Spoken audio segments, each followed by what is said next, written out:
ये भूमि इतनी पवित्र पावन है जिस भूमि पर भगवान की कथा और यज्ञ होने वाला है, इसलिए ये महादेव वंदन करता है। आप समझ सकते हैं कि यह भूमि कितना पवित्र पावन हो चुकी है, जहाँ पर भगवान की कथा हो रही है, यज्ञादि कर्म हो रहे हैं। प्यारे सज्जनों, यज्ञ किसको कहा जाता है? आपने कभी इस पर विचार किया है? यज्ञ उसको कहा जाता है जागृति इति यज्ञः, जो मनुष्य के भीतर अपने धर्म के प्रति जागृति दिला दे, अपने तमाम कर्तव्यों के प्रति जागृति दिला दे, मानवता के प्रति जागृति दिला दे। मानो एक मनुष्य के जितने धर्म बताए गए हैं वो तमाम धर्मों के प्रति जागृति दिला दे, उसी का नाम यज्ञ होता है। कहते हैं सबसे बड़ा धर्मात्मा इस पृथ्वी पर कौन होता है? सबसे बड़ा धर्मात्मा कौन होता है? संतों ने कहा कि सबसे बड़ा धर्मात्मा वो व्यक्ति होता है जो धर्म की रक्षा करता है। धर्मशास्त्र बताते हैं कि वह व्यक्ति सबसे बड़ा धर्मात्मा होता है जो अपने धर्म की रक्षा करता है। इसलिए प्यारे सज्जनों, ये अद्भुत पवित्र कार्य है। भगवान श्री हरि ने कहा कि नाहम बसामि वैकुंठे योगी नाम हृदय न च मद्भक्ता यत्र गायन्ति तत्र तिष्ठामि नारद। ना ही मैं वैकुंठ में वास करता हूँ, ना ही मैं बड़े बड़े योगियों के हृदय में रहता हूँ। मैं हमेशा प्रत्येक कथा में यह भाव रखती हूँ सज्जनों कि ज्ञानी बनने से हो सकता है परमात्मा आपको मिल भी जाए और हो सकता है परमात्मा आपको न भी मिले, क्योंकि परमात्मा ज्ञानियों को नहीं मिलते हैं। परमात्मा ज्ञानियों को नहीं मिलते हैं, परमात्मा तो प्रेमियों को मिलते हैं, है ना। ज्ञानी व्यक्ति तो हो सकता है वो ज्ञान के अहंकार में कभी आ जाए, उसको ये अहंकार हो जाए कि मैं बहुत बड़ा ज्ञानी हूँ, और जिसके कारण वो परमात्मा से वंचित रह जाए। हमेशा परमात्मा को प्रेमियों ने पाया है, सहज हृदय वाले व्यक्तियों ने पाया है। हमारे राम जी कहते हैं कि निर्मल मन जन सो मोहि पावा, मोह कपट छल छिद्र न भावा। मैं निषाद राजगुह के प्रसंग को आप सभी के बीच रखना चाहूंगी। उस दृश्य का अवलोकन करेंगे जब भारद्वाज मुनि के आश्रम में हमारे राघवेंद्र सरकार जगत जननी जगदम्बा और लखनलाल जी के साथ निषाद राजगुह को लेकर पहुंचे। मैं समझती हूँ आपको समझने में ज्यादा कठिनाई नहीं होगी। जरा दर्शन करेंगे कि जहाँ पे मुनि भारद्वाज विराजमान है, जिस आसन में कहते हैं साधु अपना सब कुछ दे देता है लेकिन 5 कभी नहीं देता है।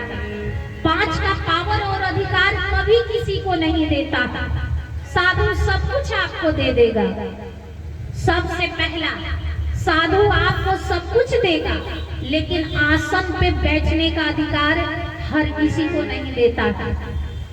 साधु 5 अपने बस में रखता है, आसन, वासन, राशन, भाषण और शासन। साधु सब कुछ आपको दे देगा सज्जनों, लेकिन आसन, वासन, राशन, भाषण और शासन, ये 5 आपको कभी नहीं देगा। इसका अधिकार आपको कभी नहीं देगा।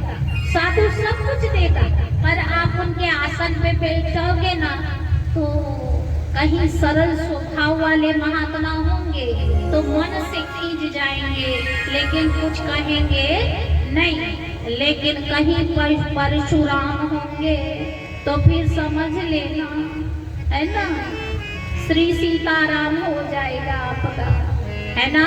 इसलिए सज्जनों, किसी भी साधु पुरुष के आसन पे बैठने से पहले 1000 बार विचार कर लेना, अलग से ही बात करना, क्योंकि साधु को अपने आसन पे बैठते हुए उनको अच्छा नहीं लगता है, क्योंकि साधु का जो आसन होता है ना, वो तपस्या का आसन होता है, वो मंत्र जाप का आसन होता है, वो त्याग का आसन होता है, वो परमार्थ का आसन होता है, वो परोपकार का आसन होता है, वो धर्म का आसन होता है।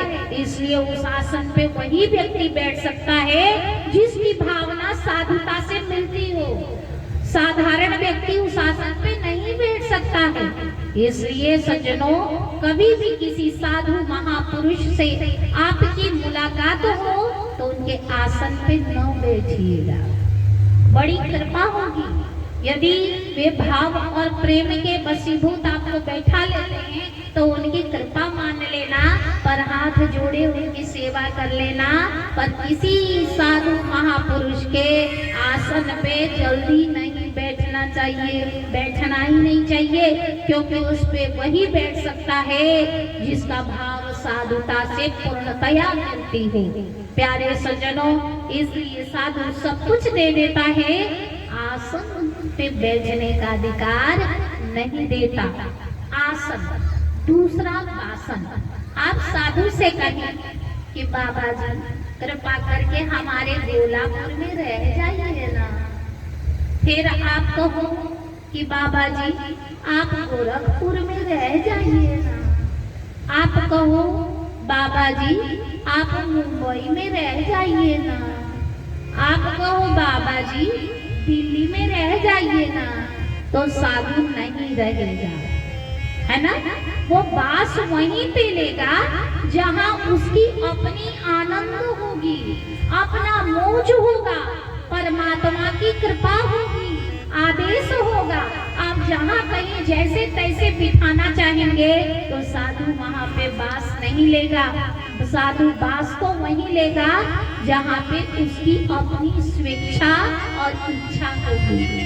प्यारे सज्जनों, तीसरा, कोई साधु महापुरुष आपके द्वार पर आए, ऐसे तो आपके द्वार पे कोई भी आए तो मेरी व्यासपीठ आपसे कहती है कि एक बार भोजन के लिए उनसे निश्चित पूछ लें, क्योंकि खिलाना तो रोटी और चावल ही है, कोई सोने का कोई चावल नहीं होता और चांदी की रोटी नहीं होती, है ना। खाना तो वही चावल है, वही रोटी है, वही भोजन है, शुद्ध शाकाहारी। थोड़े आइटम बढ़ा दो या आइटम कम कर दो, पर भोजन की व्यवस्था तो एक ही प्रकार की होती है।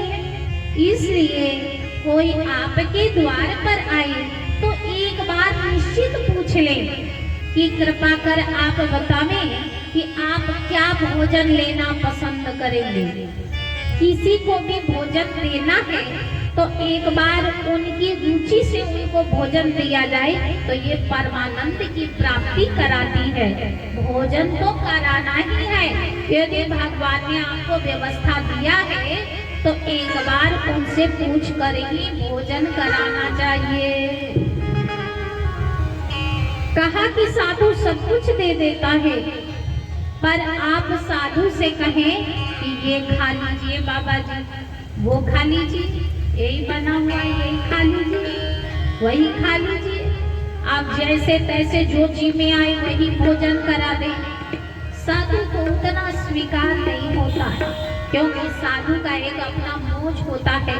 वैसे तो भगवान की कृपा है, जो प्रभु ने दे दिया वह प्रसाद है, लेकिन जब हमें सेवा ही करनी है तो एक बार पूछने में क्या जाता है, खिलाना तो है ही है ना। एक बार उनके मौज से खिलाओ। आपके मौज से आपको कोई खिलाता है तो आपको कितना आनंद आता है ना। वैसे ही आप सामने वाले के मौज से भोजन करावें तो उनको भी आनंद ही आनंद प्राप्त होगी। वैसे साधु के लिए तो क्या 56 प्रकार का भोजन और क्या रोटी साग सब भगवान का प्रसाद है। पर साधु से आप कहें कि आप यही खा लो, ऐसे ही खा लो, जो है वही खा लो, कुछ भी अटपटा दे दो, तो साधु नहीं खाएगा। साधु तो पवित्र भोजन प्रसाद ही ग्रहण करेगा और उनकी जो रुचि होगी वही राशन को स्वीकार करेंगे। चौथा बताया भाषण। आप साधु से कहोगे कि यहाँ से कुछ बताइए ना, वहाँ से कुछ सुनाइए ना, ये वाला प्रसंग सुनाइए ना, वो वाला प्रसंग सुनाइए ना, आपकी आज्ञा से वो आपकी सेवा नहीं करेगा। जो भगवान की आज्ञा होगी वही सेवा आपकी होगी। इसलिए साधु अपने भाव से ही भाषण करेगा, यानी कि सत्संग सेवा आपको देगा। इसलिए वह भाषण भी अपनी मौज से नहीं, अपितु परमात्मा की आज्ञा से वो सुनाते हैं। पांचवा बताया कि आप साधु के ऊपर शासन नहीं कर सकते। आपने यदि ये विचार किया है कि हम साधु के ऊपर शासन करें, तो इतना याद रखना कि यदि उनको शासन ही करवाना होता तो अपने माता पिता से करवाते, घर में रह के अपनी श्रीमती से करवाते, 4 बात सुनकर, अपने बेटे और बेटियों से 4 गालियां सुनते, घर में रहकर। प्यारे सज्जनों, सारे जगत को छोड़ा है, परमात्मा का नाम लिया है, वो साधु किसी के शासन में नहीं रहता है। वो साधु तो अपने मौज में रहता है, आनंद में रहता है। इसलिए सज्जनों, साधु सब कुछ दे देगा आपको, लेकिन 5 का अधिकार कभी नहीं देगा। आपके जानकारी के लिए उत्तम है, 1 आसन, दूसरा वासन, तीसरा राशन, चौथा भाषण और 5वां शासन। ये साधु अपने बस में रखता है, अपने मौज से करता है, परमात्मा की आज्ञा से करता है। प्रेम से बोलिए आनंद कंद भगवान की, वृंदावन बिहारी लाल की, राधा रानी सरकार की। बताया भगवान देवादिदेव महादेव ने कहा कि 1 वर्ष बाद इस भूमि पर यज्ञ होने वाला है और भगवान की कथा होने वाली है। इसलिए ये भूमि इतना पवित्र पावन हो गई है, जिसको स्वयं महादेव भी दंडवत प्रणाम करते हैं, सारे देवी देवता प्रणाम करते हैं।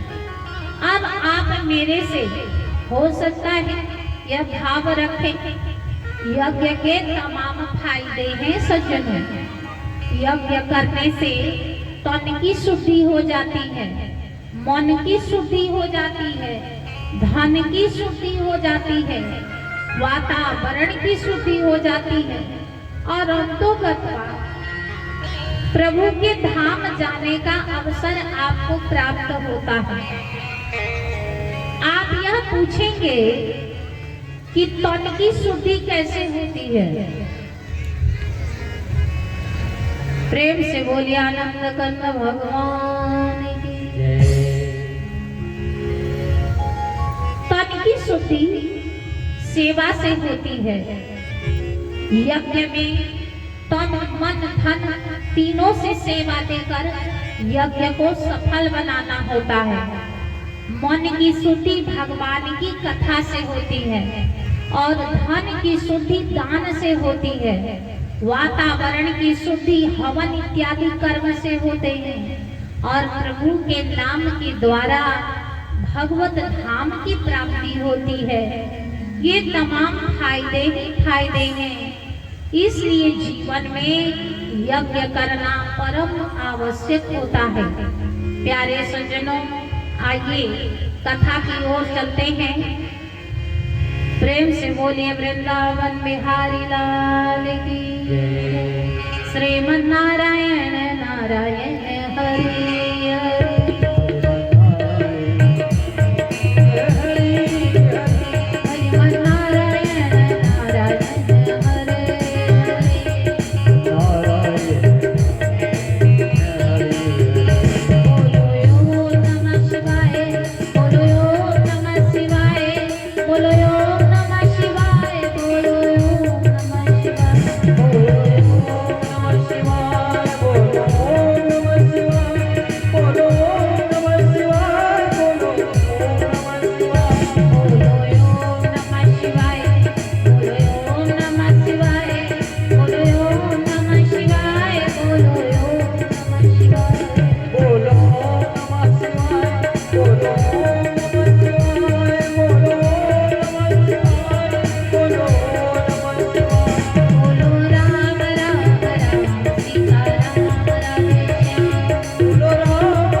प्यारे सज्जनों, श्रद्धा और विश्वास के प्रतीक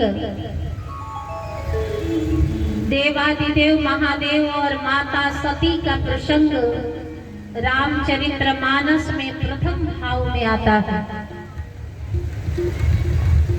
रामचरितमानस में प्रथम कथा महादेव और माता सती की ही आती है और भागवत में भी प्रथम चरित्र शिव और सती का ही श्रवण करने को मिलता है, क्योंकि श्रद्धा और विश्वास के प्रतीक है। आइए इस कथा की ओर चलते हैं। एक बार त्रेता जोग माही सांभो गए कुंभाजा ऋषि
एक बार की बात है,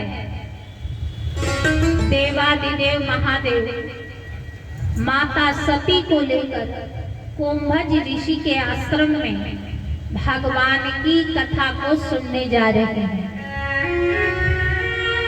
एक बार त्रेता युग माही शंभु गए कुंभज ऋषि पानी, संग सती जग जननी भवानी, पूजे ऋषि अखिलेश्वर जाना। त्रेता युग की बात है सज्जनों। एक बार महादेव और माता सती कुंभज ऋषि के आश्रम में अपने कैलाश को छोड़कर भगवान की कथा को सुनने जा रहे हैं। आप सभी यहाँ पर जितने भी श्रोता समुदाय बैठे हैं, आप सभी से कहना चाहूंगी कि भगवान की कथा कहीं भी हो तो संसार के सारे काम को छोड़कर भगवान की कथा को सुनने के लिए जाना चाहिए। कहते हैं कि 100 काम को छोड़कर भोजन करना चाहिए, 1000 काम को छोड़कर सेवा करना चाहिए, करोड़ों काम को छोड़कर भगवान का ध्यान करना चाहिए और संसार के प्रत्येक कार्य को छोड़कर भगवान की कथा सुननी चाहिए। लेकिन आज के समय में संसार में लोगों को हर कार्य करने के लिए समय होता है, लेकिन भगवान की कथा सुनने के लिए लोगों के पास समय नहीं है। आप सभी श्रोता समुदाय भाव को समझें। जब स्वयं देवादिदेव महादेव जो रामचरित्र मानस और भागवत के प्रथम वक्ता हैं,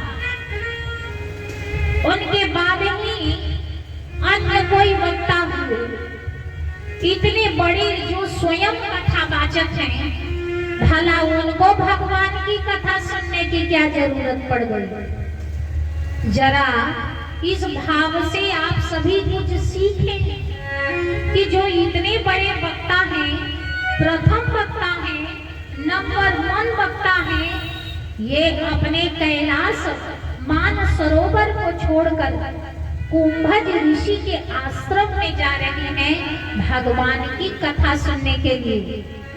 आप सभी को यह बड़ा सुंदर दर्शन दिया जाता है कि भगवान की कथा भगवान के कथा स्थल पर जाकर सुनना चाहिए। कितने लोग तो ऐसे भी श्रोता हैं सज्जनों कि घर बैठे बैठे सुन लेते हैं और कथा जिस दिन विराम होती है ना, उस दिन आते हैं और कहते हैं कि दीदी माँ थोड़ा व्यस्त रहता हूँ, संसार का जंजाल बहुत बड़ा है, ये भी तो भगवान का दिया हुआ है, मैं ना घर बैठे बैठे सुन लेता हूँ। मुझे ऐसे श्रोता भी कुछ मिलते हैं जो अंत भला तो सब भला करने के लिए विराम के दिन में आते हैं, विराम की रात्रि के दिन में आते हैं कि अंत में जाएंगे तो सब मंगल होगा। कुछ ऐसे भी श्रोता हैं जो कहते हैं कि हम घर बैठे बैठे कथा सुन लेते हैं। अब कोई कहे कि हम भोजन करते करते कथा सुनते हैं, तो ये बात जमने वाली है। कोई कहे हम स्नान करते करते कथा सुन रहे हैं, तो मन स्नान में लगा रहेगा कि कथा में लगी रहेगी? मन भोजन में लगी रहेगी या कथा में लगी रहेगी? घर में जो इतने बाल गोपाल हैं, कोई शोर करता है, कोई कुछ कहता है, तमाम प्रकार के आदि व्याधि है परिवार में, तो आपका ध्यान उधर लगा रहेगा कि भगवान की कथा में लगी रहेगी? जरा बताओ ईमानदारी से। वो एकाग्रता, वो अनुकूलता जो ज्ञान मंच के पास आकर कथा स्थल पे जहाँ व्यासपीठ बनी हुई है, जहाँ से ज्ञान गंगा धारा प्रवाह प्रवाहित हो रही है, वहाँ पे जो अनुकूलता आपको मिलती है, जो एकाग्रता से आप भगवान की कथा को सुनते हैं, वो एकाग्रता घर में नहीं रहती है। इसलिए कथा सुनने के लिए तो आपके मन की एकाग्रता बहुत जरूरी है। ऐसा थोड़ी ना कि एक कान से सुन लिया और दूसरे कान से निकाल दिया। स्वयं देवादिदेव महादेव अपने कैलाश को छोड़कर भगवान की कथा सुनने जा रहे हैं, तो क्या इस गोलापुर वासियों को अपने घर द्वार को छोड़कर क्या कथा स्थल या ज्ञान मंच के पास आकर भगवान की कथा नहीं सुननी चाहिए? मुझे लगता है आप लोग महादेव जी से बड़े तो नहीं होंगे, महादेव जी से छोटे ही होंगे, या बड़े भी हैं तो बात कुछ और है।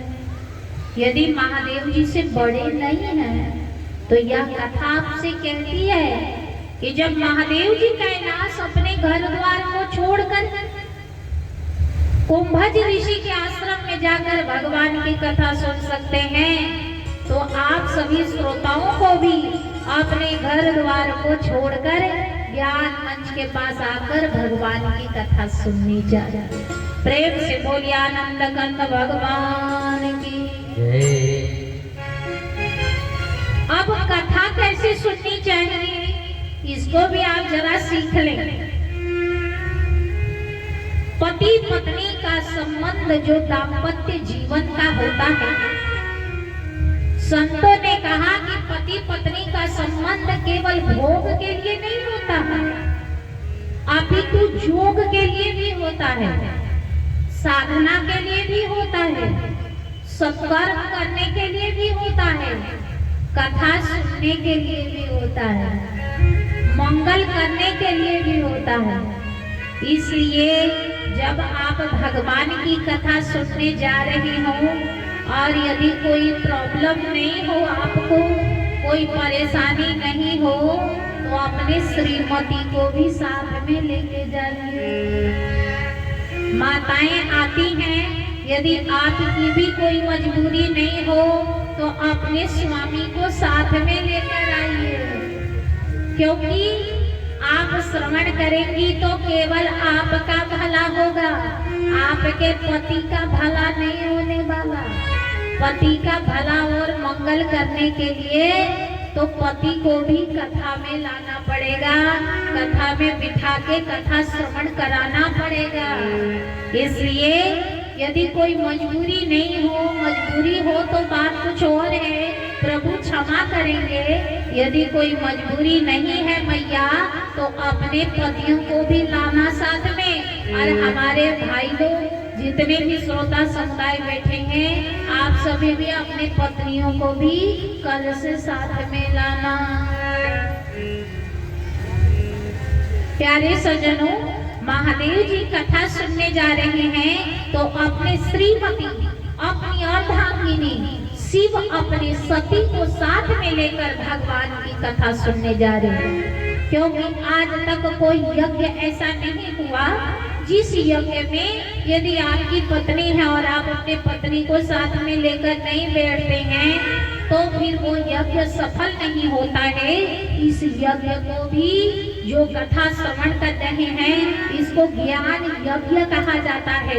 इसलिए दोनों दाम्पत्य जीवन, दोनों पति और पत्नी, आप दोनों को साथ में आकर इस ज्ञान यज्ञ में कथा श्रवण कर अपने जीवन को धन्य बनाने की जरूरत होती है। इसलिए अपने पत्नी को भी साथ में लाएं और आप अपने पति को भी साथ में लाएं। प्यारे सज्जनों, महादेव शिव सती को साथ में लेकर जा रहे हैं भगवान की कथा सुनने के लिए। वहां जाकर अद्भुत प्रसंग हुआ है। कहत सुनत रघुपति गुण गाथा, कछु दिन तहां रहे गिरिनाथा। भगवान की कथा कहते सुनते बहुत समय बीत जाता है। महादेव जी को पता ही नहीं चलता कि कब से आया हूँ और कब से पड़ा हूँ और कब से भगवान की कथा सुन रहा हूँ। समय का तो ज्ञात ही नहीं है कि कितने समय बीत गए। मैं तो कथा में इस प्रकार भाव विभोर हो गया हूँ कि मुझे समय का ज्ञान ही नहीं है। अब तो मुझे जाना चाहिए, क्योंकि महादेव के और भी कार्य हैं। जब जगत सृष्टि का भी तो ख्याल रखना है, इसलिए अब मुझे यहाँ से जाना चाहिए। कहते हैं भगवान की कथा में आकर यदि आपका मन भर जाता है, आपको बार बार अपने समय को देखने की जरूरत पड़ जाती है। कितने लोग ऐसे श्रोता आते हैं जो कथा में आएंगे तो बार बार टाइम देखते रहेंगे, 3 घंटा कब पूरी हो, हे ठाकुर, हे महादेव, हे राघव, हे माधव, जल्दी जल्दी 3 घंटा पूरी हो जाए, घस कम तम कुशलम भव।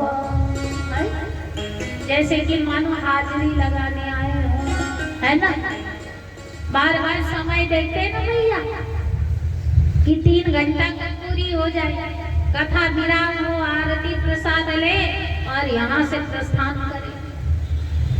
प्यारे सज्जनों, कथा का आनंद तब है जब भगवान की कथा सुनकर आपका हृदय कभी तृप्त न हो, आपको ऐसा लगे कि कितना जल्दी समय समाप्त हो गया और भगवान की कथा होती तो कितना सुंदर होता।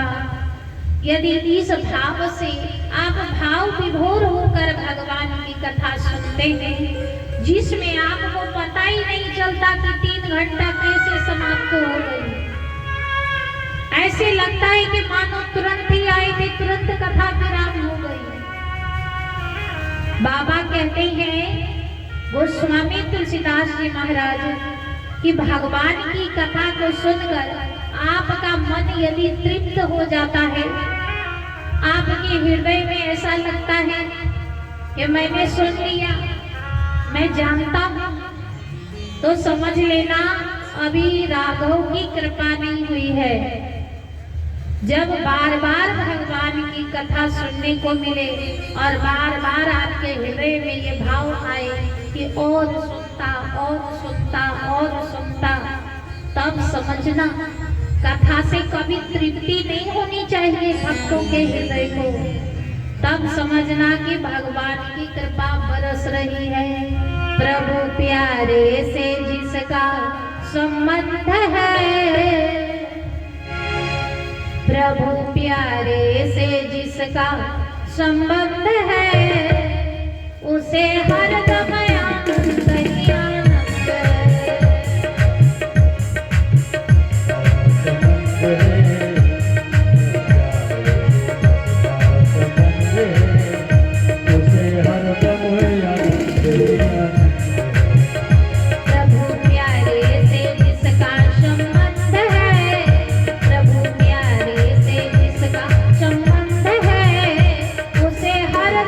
आनंद ही आनंद है।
बिहारी लाल की जय। श्यावर रामचंद्र की जय जय सीताराम।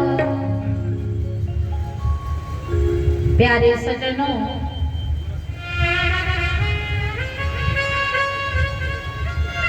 देवादिदेव महादेव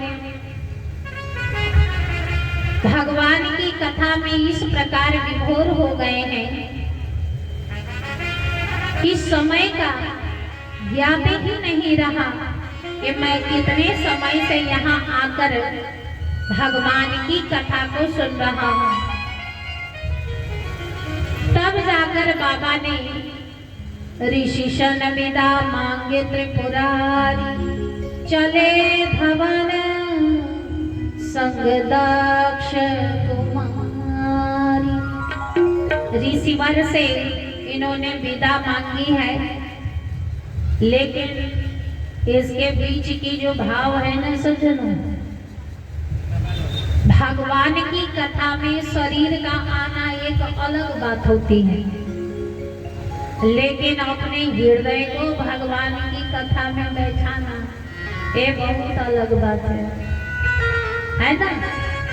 एक बात कहूँ सज्जनों, कथा में तो 2-3 प्रकार के लोग आते हैं। एक आते हैं श्रोता, एक आते हैं सरौता, एक आते हैं सोता, एक आते हैं सूप की तरह, एक आते हैं चलनी की तरह। एक प्रकार है श्रोताओं का। श्रोता किसको कहा जाता है? जो भाव से भगवान की कथा को सुनता है और सुनने के बाद अपने जीवन व्यवहार चरित्र में उतारता है, उसको कहते हैं श्रोता। दूसरे हैं सरौता। सरौता को देखा ना, पान के दुकान पे मिलता है, जो सुपारी काटने का काम करता है। ऐसे भी श्रोता इधर आते हैं बाबा, समझे ना। वो टाइम से आएंगे, एकदम विराम करके जाएंगे, आरती भी लेंगे, प्रसाद भी लेंगे, लेकिन यहाँ से जाने के बाद क्या बोलेंगे मालूम है भैया? नहीं मालूम है तो आओ बताई देती हूँ। यहाँ से जाने के बाद क्या कहेंगे मालूम है? बाबा रे बाबा। समझे? ऐसे नहीं कहा, वैसे नहीं कहा, इस तरह से नहीं कहा, मजा नहीं आया। अब ये बताओ कि भगवान की कथा में मजा आती है मैया? भगवान की कथा में मजा आती है? नहीं आती। भगवान की कथा में भला कब से मजा आने लगा? भगवान की कथा में मजा नहीं आती है। मजा चाहिए तो संसार में जाओ, यहाँ नहीं मिलेगा। मजा तो संसार में मिलता है जिसका नाश भी हो जाता है। यहाँ मजा नहीं मिलता है, यहाँ तो आनंद मिलता है, आनंद। और आनंद कंद भगवान जो सुख मूल की राशि है, उस आनंद का कभी नाश नहीं होता है। आनंद तो एक कंटक रोम रोम में व्याप्त होता है, जीवन में व्याप्त रहती है। यह आनंद आनंद कंद से मिला देती है। इसलिए भगवान की कथा में मजा नहीं आती, भगवान के कथा में तो आनंद आता है। तो कुछ ऐसे भी श्रोता होते हैं जो खाली काट छांट करने का काम करेंगे, उनका तो भला भगवान भी नहीं कर सकता। जो कथा में आकर भी काट छांट करने का काम करे, श्रोता की तरह, जैसे सुपारी काटता है ना श्रोता, वैसे ही ये भी एक श्रोता है जो केवल काट छांट करता है। ऐसे श्रोताओं को कुछ मिलने वाला नहीं है ना। और तीसरे आते हैं सोता, है ना। वो खाली इधर खाली सोने आते हैं, क्योंकि संसार में तो आराम हराम है ना। एक केवल यही तो सुख मिलता है सच्चा सुख केवल भगवान तुम्हारे चरणों में। तो नींद कहाँ आती है? जहाँ हृदय को सुख मिलता है। यदि हृदय को कष्ट मिले तो नींद आएगी, है ना? तो कितने लोग यहाँ सोने आते हैं, है ना? प्यारे सज्जनों, कुछ श्रोता सूप की तरह आते हैं। हमारी मैया लोग सूप में गेहूं, चावल, अन्न इत्यादि सफाई करती है, चुनती है। हमारी माताएं जानती हैं।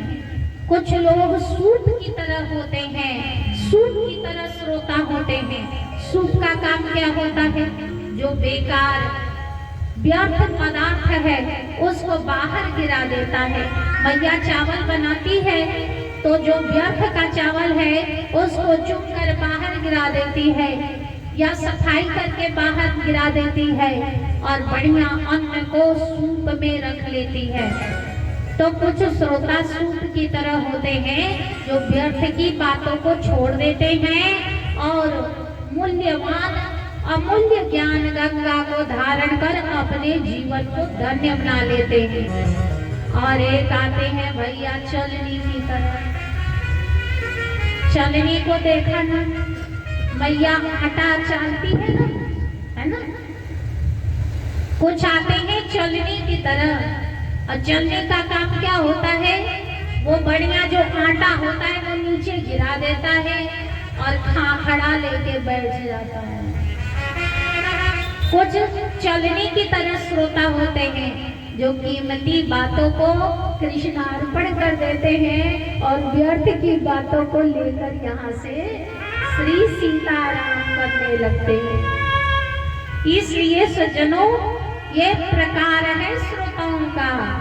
लेकिन अंतुगत्वा संतों ने कहा कि जो भाव से भगवान की कथा को सुनता है और भाव से जीवन में उतारता है उस श्रोता के ऊपर ही भगवत कृपा होती है। इसलिए भाव से कथा को सुनना चाहिए। प्रेम से बोलिए आनंद कंद भगवान की जयकारा। भाव से नहीं आती, जयकारा तो बोलना पड़ेगा, क्योंकि ये 7 दिनों तक आप सभी के लिए साधना और तपस्या का शिविर है। हम आप सभी से तपस्या करवाने आए हैं।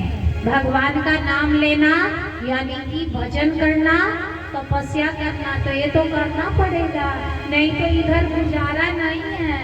प्रेम से बोलिए आनंद कंद भगवान की, वृंदावन बिहारी लाल की जय, लक्ष्मी नारायण महायज्ञ की जय, श्यावर रामचंद्र की जय, पवन सुत हनुमान की जय, उमापति महादेव की जय, बोलो भाई सब संतन की जय, जय जय सीताराम।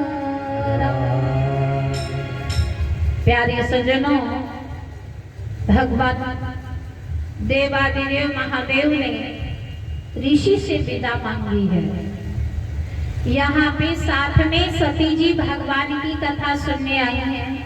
भगवान की कथा को श्रवण भी किया है, लेकिन भगवान की कथा को श्रवण करने के बाद इनके हृदय में संशय उत्पन्न हो गई है कि जो राम जी अपने पत्नी के वियोग में रोए जा रहे हैं, एक साधारण मनुष्य की तरह, वो भला परमात्मा कैसे हो सकते हैं?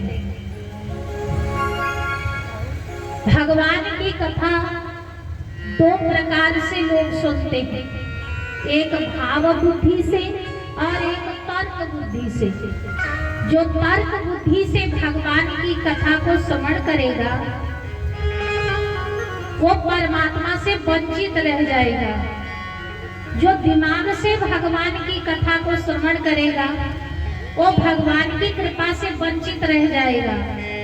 भगवान की कृपा उसी व्यक्ति के ऊपर बरसती है जो भाव से कथा को सुनता है, हृदय से भगवान की कथा को सुनता है।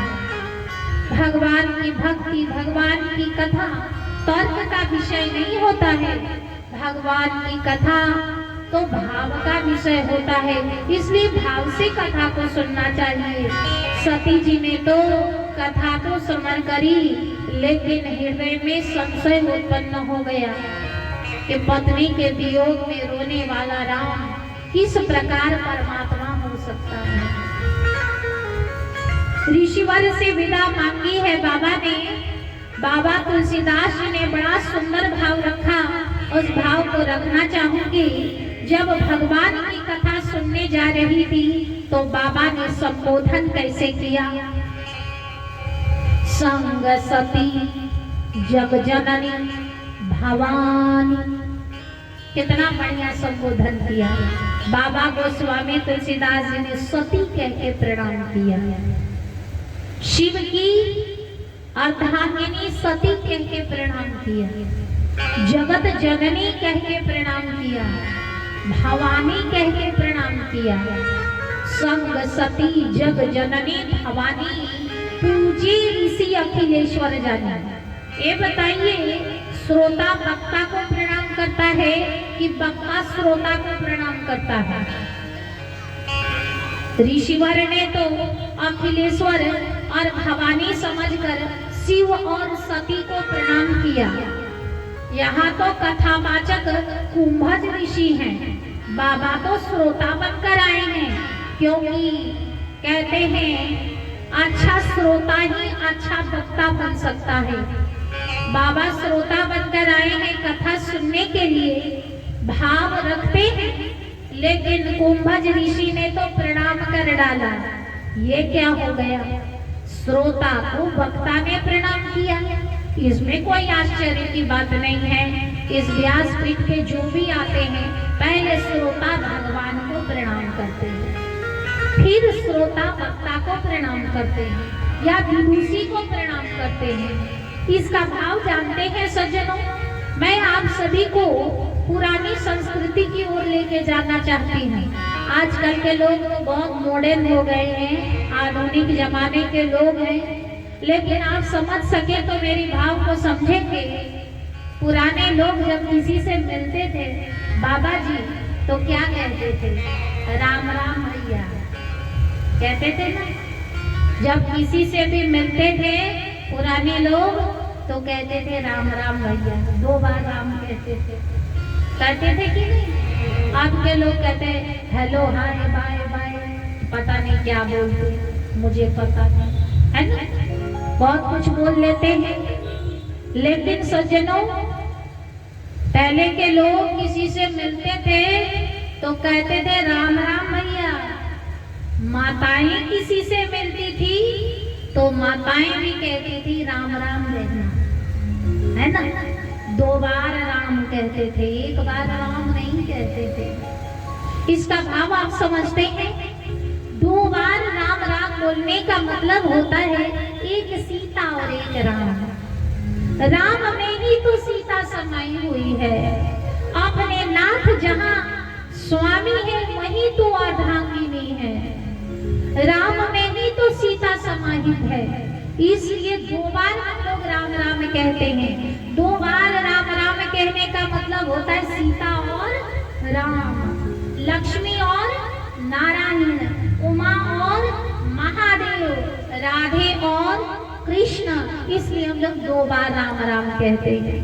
1 बार राम नहीं कहते, या 3 बार राम नहीं कहते, 5 बार राम नहीं कहते, 6 बार तो बोलना ही नहीं चाहिए। क्योंकि प्यारे सज्जनों, 6 बार राम राम कहकर महाराज दशरथ राम के वियोग में स्वधाम चले जाते हैं। इसलिए 2 बार राम कहते हैं, 11 बार राम कहते हैं, 5 बार राम कहते हैं, 21 बार कहो, 108 बार कहो।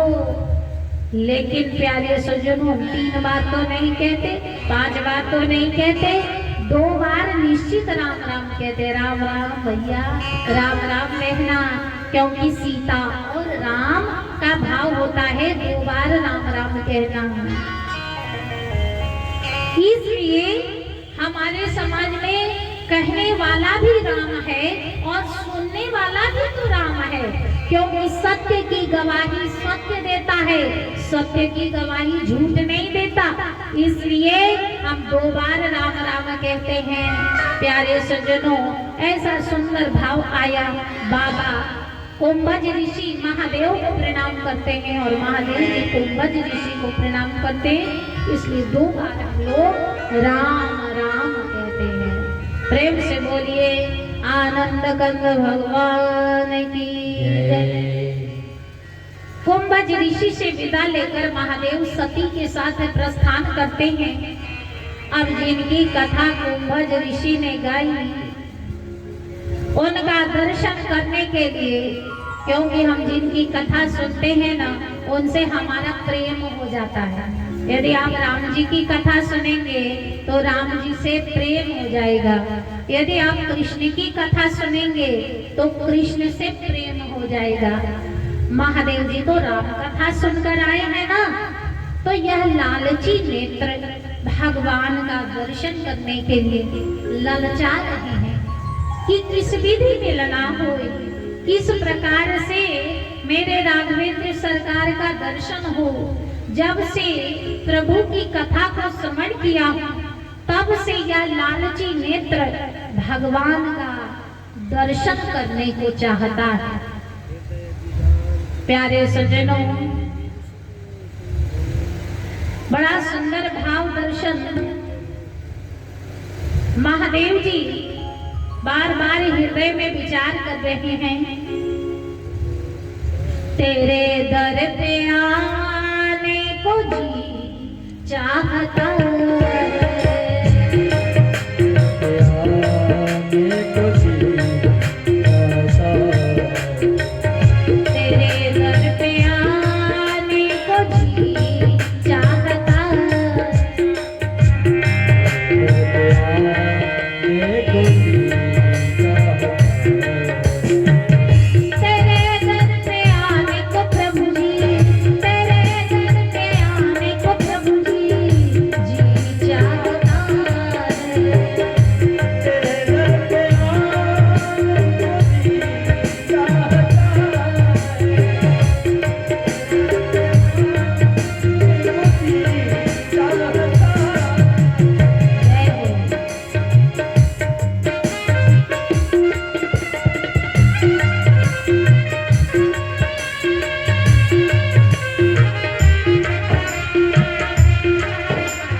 भगवान की जय।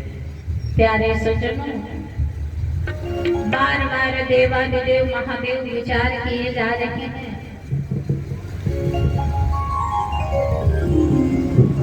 कि किस प्रकार से भगवान का दर्शन हो।